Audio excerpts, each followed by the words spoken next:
Carolina De Luca, sou professora de mineralogia do Departamento de Química do Cefet-MG. Hoje vou falar para você sobre um assunto que me interessa muito, que são minerais e materiais geológicos radioativos e suas aplicações na ciência. Eu sou formada em geologia e atualmente faço doutorado em geologia pela Universidade Federal de Minas Gerais e eu utilizo desse fenômeno que é a radioatividade, que é um fenômeno natural e elementar e ocorre também dentro de materiais geológicos e de minerais. Entendendo a composição química desses elementos e atrelando isso à radioatividade, eu consigo chegar na relação de tempo. E isso, com certeza, me ajuda a elucidar as questões científicas, as perguntas científicas que eu me propus a responder. Para a gente se aprofundar nesse assunto, entender como isso é possível, nós vamos fazer uma revisão super rápida e básica, relembrando a estrutura de um átomo, que é composta essencialmente de prótons, que são partículas carregados positivamente, nêutrons que não possuem carga, e elétrons que são carregados negativamente. Em relação à massa, um próton tem mais ou menos a mesma massa que um nêutron, e a massa de um elétron ela é tão reduzida que ela é considerada insignificante. Outro termo que precisa ser relembrado é o termo isótopo. O isótopo é uma variedade de um elemento químico específico. Eu trouxe aqui, por exemplo, os isótopos de hidrogênio, que são o prótio.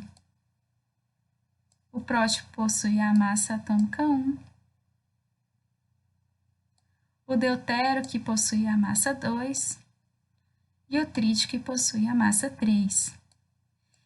E, obviamente, o número atômico é o mesmo, já que se trata de um mesmo elemento químico.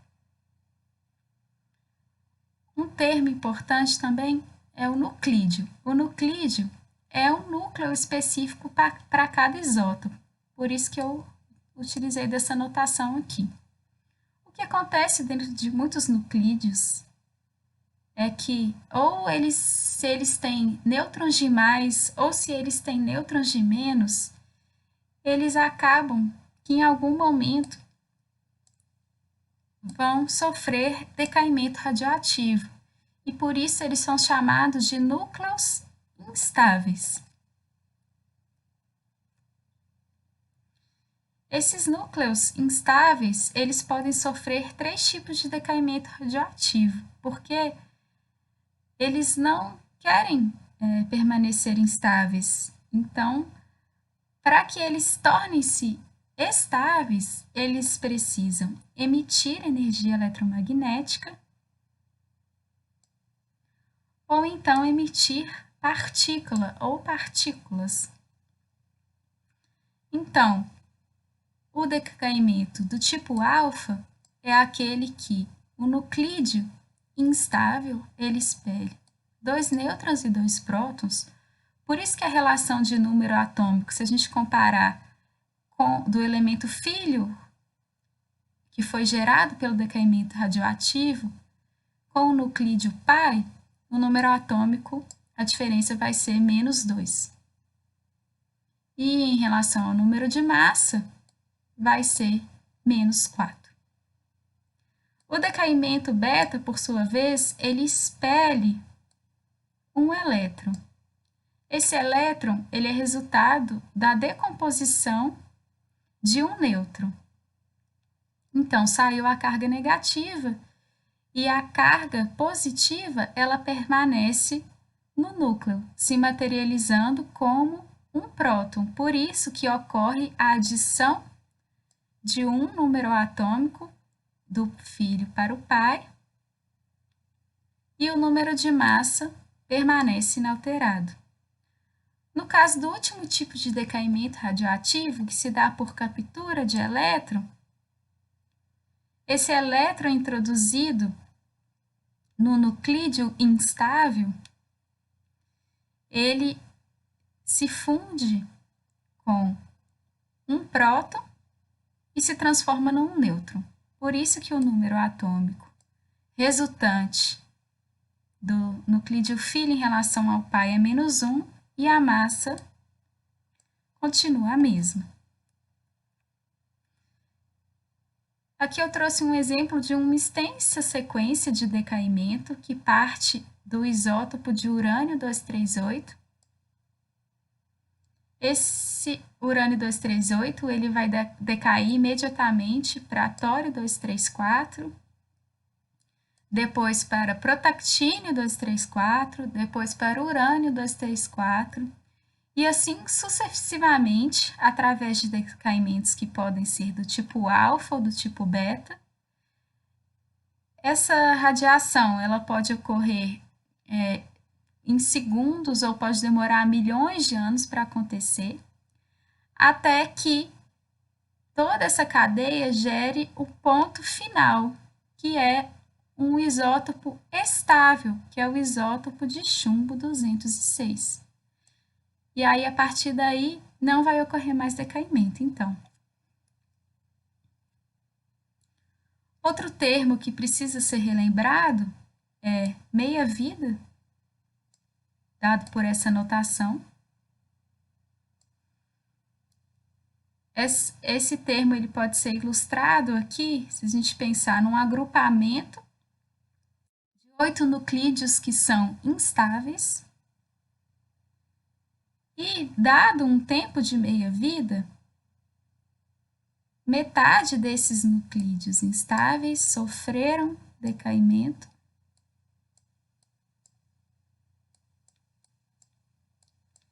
e metade deles não sofreram decaimento. Então, o tempo de meia-vida é o tempo requerido para exatamente metade dos nuclídeos decaírem em média.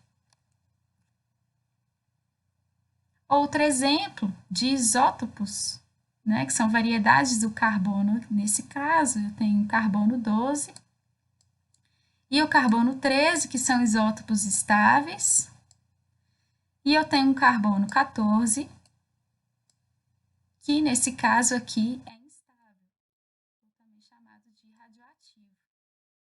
E o produto de decaimento dele é o nitrogênio 14. O tempo de meia-vida é 5.730 anos. O carbono 14, ele é super utilizado na ciência, então, para essa relação de contagem de tempo. Ele é muito menos abundante do que o carbono 12 e o carbono 13. Então, em relação à proporção entre os isótopos, ele representa só 1 ppm. Mas é bastante importante para a ciência. Vamos ver por quê.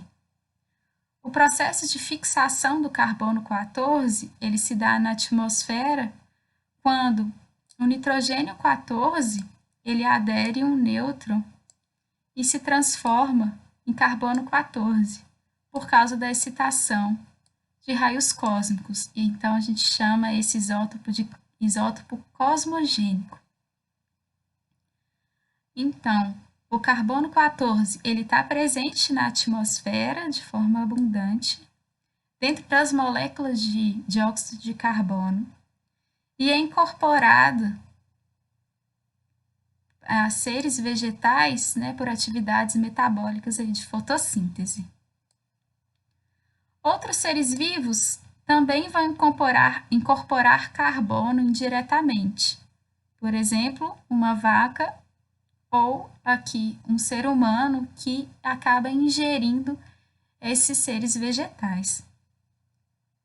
Então, essa taxa de carbono 14 e nitrogênio 14, ela se mantém regulada, tanto para os seres vegetais, quanto para os seres animais, quanto para a atmosfera. A gente considera que essa taxa ela está presente na mesma proporção para todos esses sistemas. Só que quando cessa a atividade metabólica, ou seja, quando um ser humano ou um ser vegetal ele morre, ele vai parar de absorver o carbono 14. E aí vai ocorrer, então, ao longo do tempo, um aumento do nitrogênio 14 em relação ao carbono 14, graças à radioatividade. Vamos imaginar que um ser vivo acabou de morrer. Então, a gente pode considerar que ele tem uma proporção aí de carbono 14 100% e nenhum nitrogênio 14 ainda produzido por decaimento radioativo. Passado uma meia-vida, esse corpo ele vai ter 50% de carbono 14 e 50% de nitrogênio 14. Mais uma meia-vida, então, aqui 25% de carbono 14 e 75% de nitrogênio 14. Não dá para a gente prever quando que o decaimento radioativo acontece, quando ele vai acontecer. Mas a gente tem a relação de meia-vida. Então, se a gente consegue acessar essa proporção entre carbono 14 e nitrogênio 14, por exemplo, a gente tem a relação de tempo. Então, se eu pegar uma amostra aqui que tenha 50% de carbono 14 e 50% de nitrogênio 14, eu sei que se passaram, desde que esse ser humano morreu, desde que esse ser vivo morreu, 5.730 anos. Ou então, se eu tenho essa outra proporção aqui, que eu acesso na minha amostra, de 12,5% de carbono 14, eu sei que se passaram 22.920 anos desde que aquele ser vivo morreu.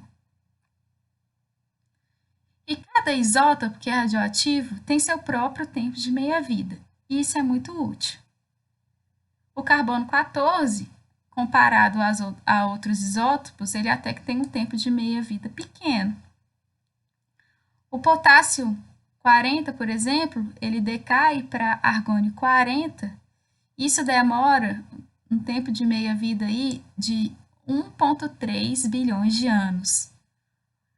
Aquele exemplo que eu dei mais cedo, falando do urânio 238 até chegar no chumbo 206, o tempo de meia-vida requerido para isso é 4,5 bilhões de anos. E para o rubídio 87 gerar, aí, após um tempo de meia-vida, estrôncio 87 tem um tempo enorme, que é 49 bilhões de anos. Então, o tempo de meia-vida de um isótopo nunca muda. E isso é utilizado, então, para acessar a contagem de tempo.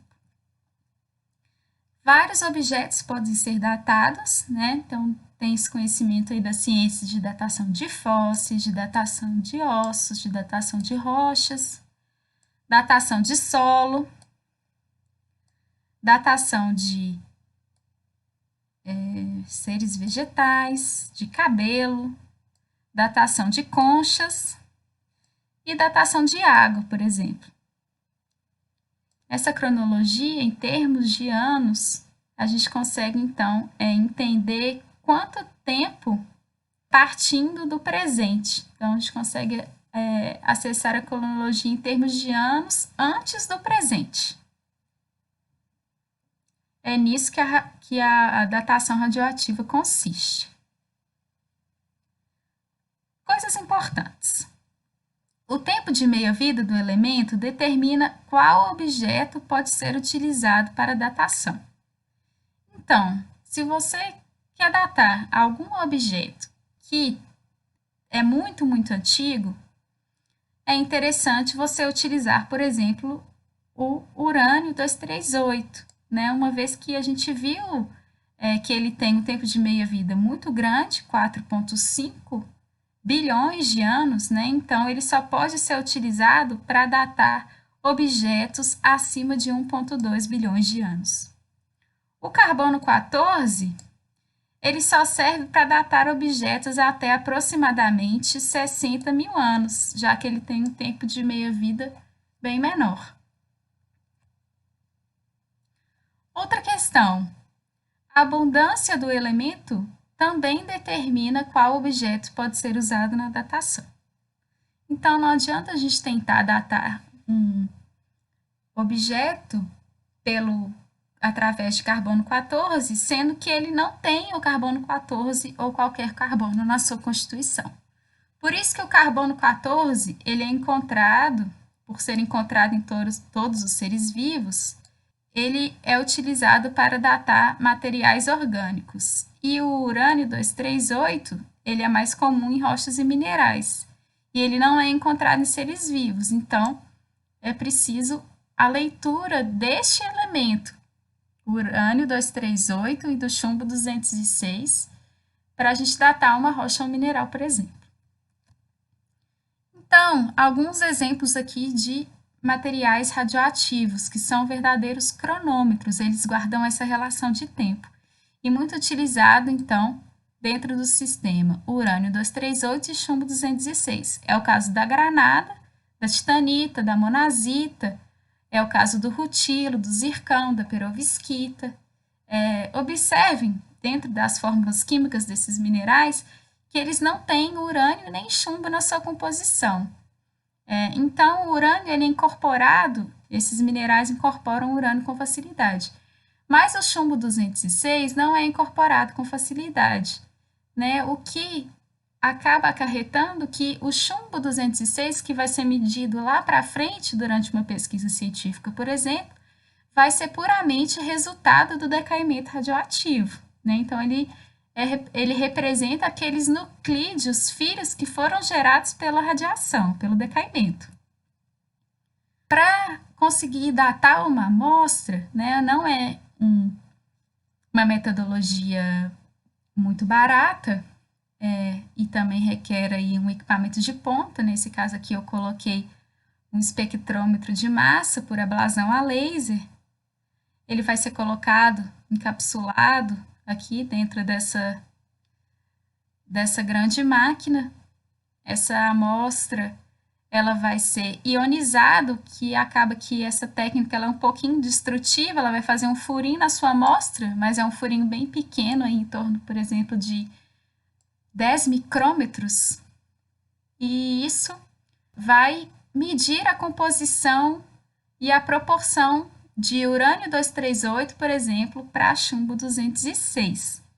E aí a gente vai conseguir, através dessa leitura muito precisa, dada pela espectrometria, pela técnica de espectrometria de massa, acessar a proporção desses elementos e, por sua vez, acessar a idade desse material.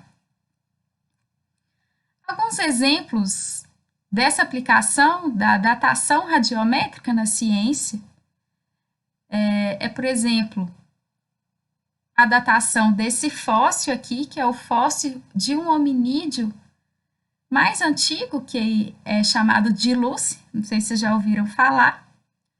Esse material aqui foi datado, mas não especificamente o fóssil, mas foi datado as cinzas vulcânicas, que é esse material aqui que foi encontrado no entorno desse objeto. O método utilizado foi o argônio 40, argônio 39, e a idade encontrada para esse hominídeo foi de 3,18 milhões de anos. Outra aplicação é a datação para o método de carbono 14, é a datação de água.